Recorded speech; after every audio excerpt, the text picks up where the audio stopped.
राधे राधे बच्चों, कैसे हो आप लोग।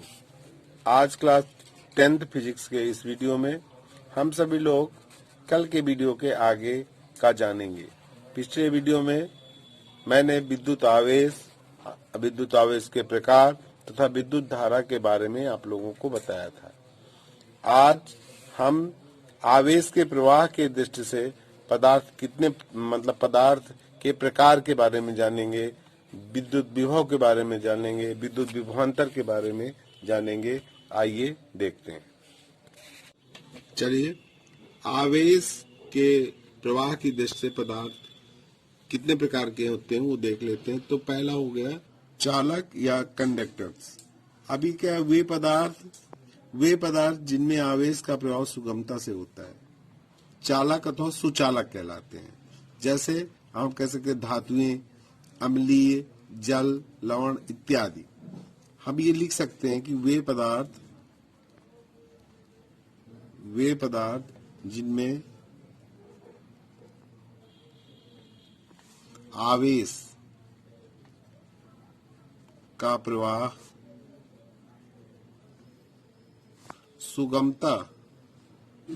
सुगमता से होता है,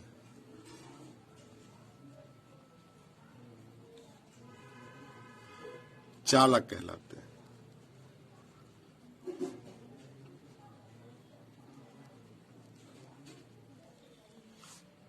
जैसे धातुएं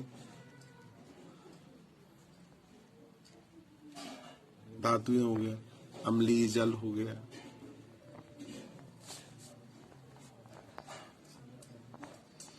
और आप ये लिख सकते हैं लवण भी, इसमें भी आवेश प्रवाहित होते हैं इत्यादि। अब दूसरा हो गया आपका, दूसरा हम लिखेंगे आचालक।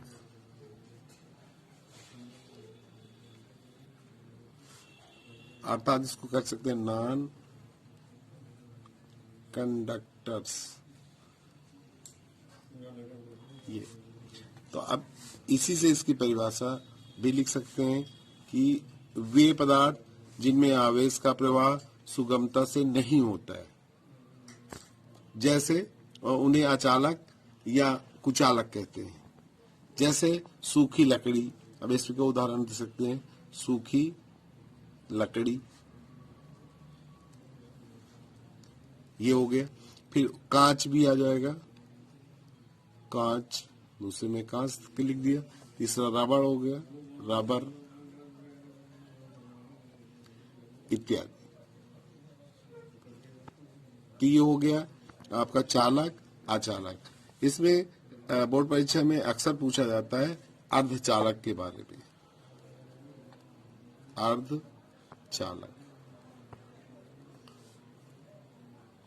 अर्धचालक यानी कि सेमी कंडक्टर।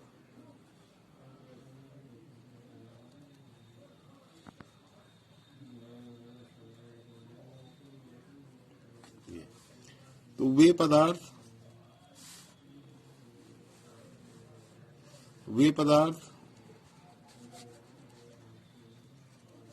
जो लिख सकते हैं समान अवस्था में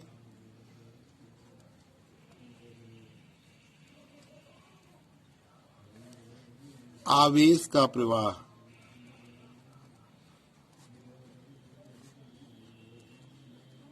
नहीं करते,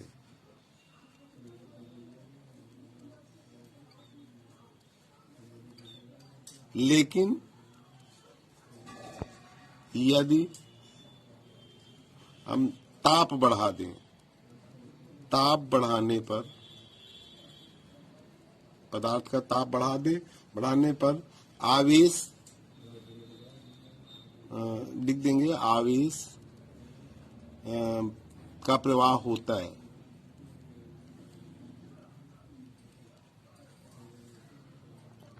ठीक है ना।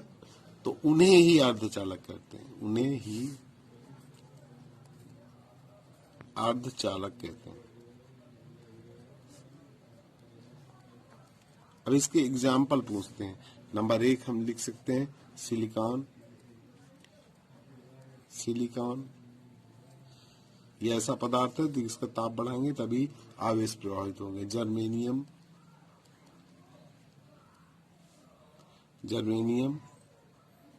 और इत्यादि लिख दीजिए,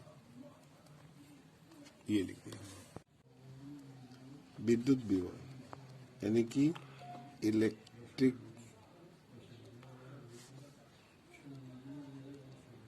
पोटेंशियल। देखिए विद्युत विभव की अब बात करते हैं। इसकी परिभाषा क्या है विद्युत विभव की? तो हम ये कह सकते हैं कि एकांक धन आवेश को अनंत से विद्युत क्षेत्र में स्थित किसी बिंदु तक लाने में जो कार्य करना पड़ता है, लाने में किए गए कार्य को उस बिंदु का विद्युत विभव कहते हैं। इसे V से प्रदर्शित करते हैं। तो यही चीज हम लिख सकते हैं कि एकांक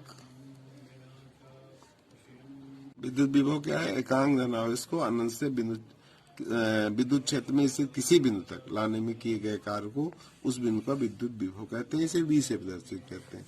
अर्थात विभव बराबर हो जाएगा, हम लिख सकते हैं विद्युत विभव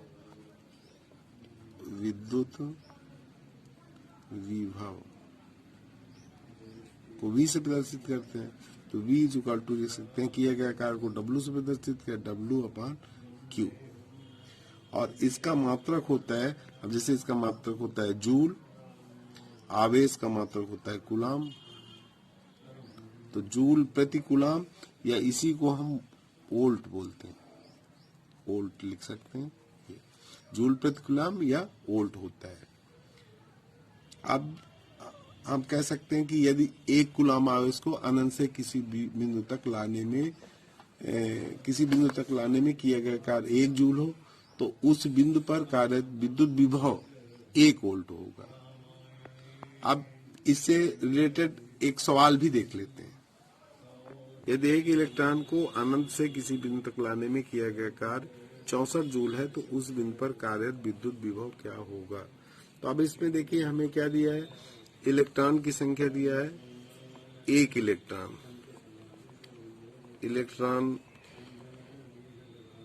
एक इलेक्ट्रॉन दिया है। तो एक इलेक्ट्रॉन पर आवेश निकाल लें। तो आवेश यानी कि Q बराबर होता है हमारा Ne, मैंने आपको बताया था। तो यहाँ लिख देंगे 1 गुणे, और एक इलेक्ट्रॉन पर आवेश कितना होता है 1.6 गुणे 10 की घात माइनस कितना बताया था आपको 19, ये हो जाएगा। तो यहाँ पर आ जाएगा 1.6 गुणे 10 की घात माइनस कितना आ गया 19 कूलाम लिख देंगे। तो ये हमारा आ गया Q निकला है इससे। अब इसमें हमको और क्या ज्ञात करना है? देखिए W पता ही है, तो अब हम डायरेक्ट लिख सकते हैं कि विद्युत विभव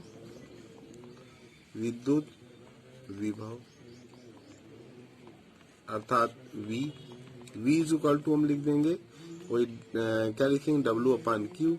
तो W हमारा कितना दिया था 64 जूल, तो 64 और बटे में 1.6 गुणे 10 की घात माइनस 19 कर देंगे। ये दशमलव हटाएंगे तो ये हो जाएगा 64 की जगह 640 हो जाएगा।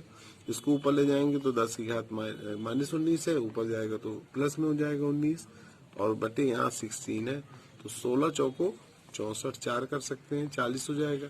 तो हम लिख सकते हैं 40 गुणे 10 की घात 19 ये वोल्ट, या 4 गुणे 10 की घात 20 भी कर सकते हैं, 4 गुणे 10 की घात 20, क्योंकि 4 गुणे 10 लिखोगी तो 10 और ये 19 है घात, इसमें वो एक दो जुड़ जाएगी तो 20 हो जाएगी, इतने वोल्ट। ये हो गई आपकी सवाल। आइए अब हम विद्युत विभवांतर की बात कर लेते हैं कि पोटेंशियल डिफरेंस। अब हम ये कह सकते हैं कि किसी चालक के दो बिंदुओं के बीच एकांक आवेश को एक बिंदु से दूसरे बिंदु तक ले जाने में किया गया कार्य ही उन बिंदुओं के बीच विभवांतर कहलाता है। अर्थात अगर मान लें हम यदि हम इसमें दिखा दें, यदि एक बिंदु इसे चालक के एक बिंदु से दूसरे बिंदु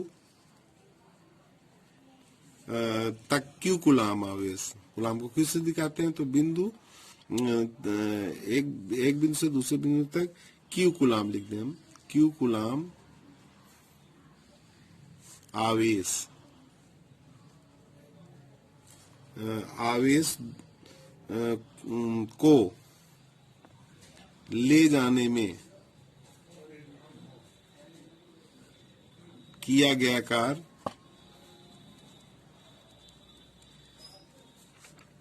कार्य को W से लिखा है, W जूल हो तो विभवांतर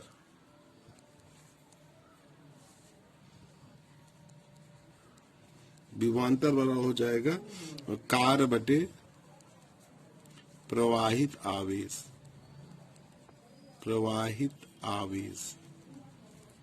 ये लिख सकते हैं, यानी कि V बराबर हो जाएगा W/Q। इसका भी मात्रक जो है, इसका मात्रक भी हम क्या लिख सकते हैं, वही ये हो जाएगा जूल, और इसका कूलाम जूल प्रति कूलाम यानी कि वोल्ट ही होता है, इसका भी मात्रक वोल्ट ही होता है। आप ये भी कह सकते हैं, देखिए अगर हमने आपको इससे पहले अगर याद हो तो बताया था कि विद्युत विभव की परिभाषा उसमें अनंत से किसी बिंदु तक लाने में किया गया कार्य जो है उस बिंदु का विद्युत विभव कहलाता है। यहाँ पर है, यदि हमने आपको बताया इसमें कि किस चालक के दो बिंदुओं के बीच एकांक आवेश को एक बिंदु से दूसरे बिंदु तक ले जाने में किया गया कार्य क्या कहलाता है, उन चालक के सिरों के बीच विभवांतर कहलाता है। चलिए आइए देखते हैं इससे क्या बात स्पष्ट होती है। ये होती है कि किन्हीं दो बिंदुओं के बीच विभवांतर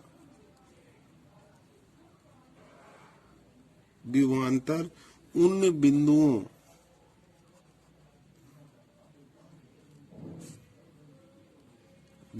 के बीच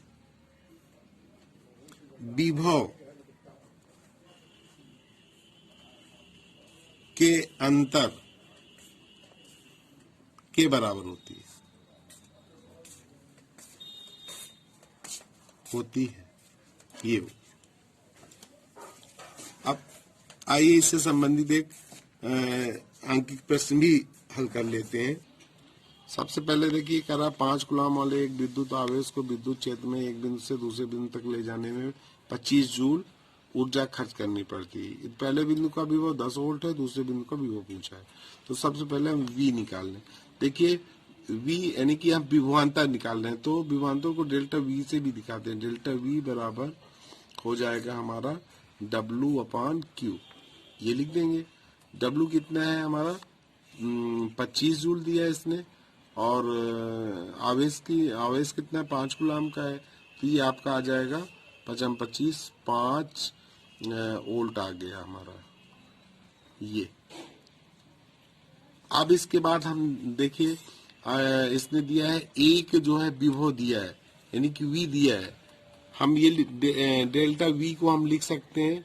हमने आपको अभी बताया कि किन्हीं दो बिंदुओं के बीच विभवांतर उन बिंदुओं के बीच विभव के अंतर के बराबर होता है। तो डेल्टा V इक्वल टू हम लिख सकते हैं V2 माइनस V1, ये लिख सकते हैं।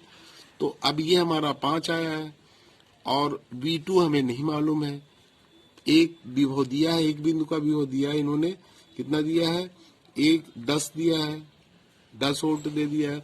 तो V2 जब निकालेंगे, V2 बराबर, यहाँ इम्प्लाइज दैट का चिन्ह लगा देंगे, तो V2 निकालेंगे तो V2 बराबर कितना हो जाएगा 5, तो यही है प्लस ये 10 हो जाएगा, तो कितना आ जाएगा 15 वोल्ट,